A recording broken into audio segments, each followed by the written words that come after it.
Assalamualaikum warahmatullahi wabarakatuh. Sebelumnya, perkenalkan nama saya Mutiara Karisma Devi dari kelas 1A D3 Fisioterapi dengan NIM P272260240033. Di sini saya akan menjelaskan tentang penyakit osteoartritis lutut.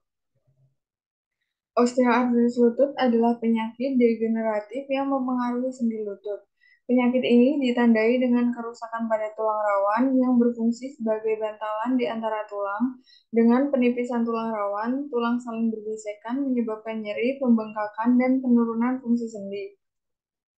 Selanjutnya ada epidemiologi osteoartritis lutut. Osteoartritis lutut adalah penyebab utama kecacatan di seluruh dunia. Prevalensinya meningkat seiring bertambahnya usia dan lebih umum terjadi pada wanita setelah menopause.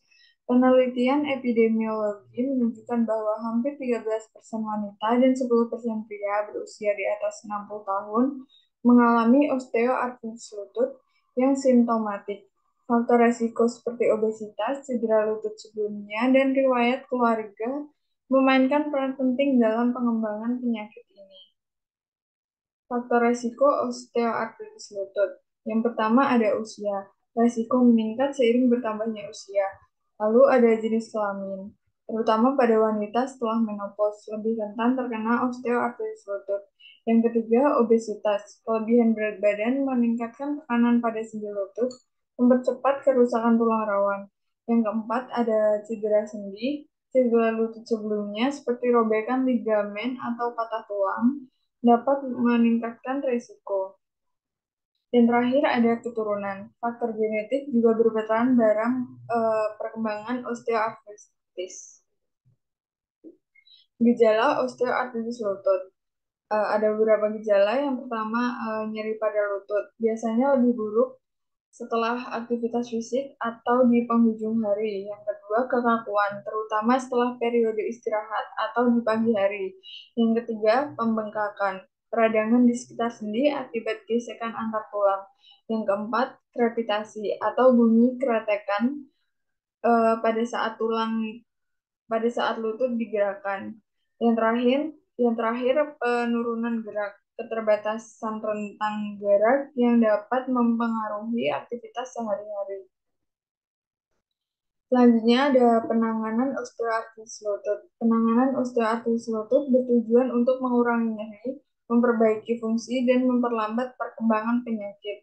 Pendekatan penanganannya bisa bersifat non-farmakologis, farmakologis, atau bedah, tergantung pada tingkat keparahan kondisi.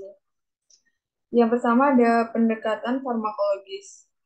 Latihan fisik, yaitu terapi fisik, dapat membantu memperkuat otot-otot di sekitar lutut dan meningkatkan fleksibilitas. Yang kedua, manajemen berat badan. Mengurangi berat badan dapat mengurangi tekanan pada sendi lutut. Yang ketiga, memakai alat bantu. Penggunaan alat bantu seperti brace atau tongkat dapat membantu mengurangi berat beban pada lutut. Selanjutnya, pendekatan farmakologis. NSAID atau non-steroidal anti-inflammatory drugs. Obat ini membantu mengurangi rasa sakit dan peradangan.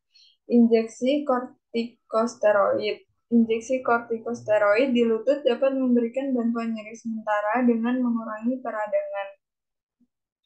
Yang terakhir ada pendekatan bedah, artroskopi, atau prosedur untuk membersihkan tulang rawan yang rusak atau jaringan inflamasi. Yang kedua, penggantian sendi. Pada kasus yang parah, penggantian sendi lutut secara total mungkin diperlukan untuk mengembalikan fungsi lutut. Yang terakhir ada pencegahan osteoartritis lutut. Pencegahan osteoartritis lutut mencakup langkah-langkah untuk mengurangi resiko terjadinya penyakit atau memperlambat perkembangannya.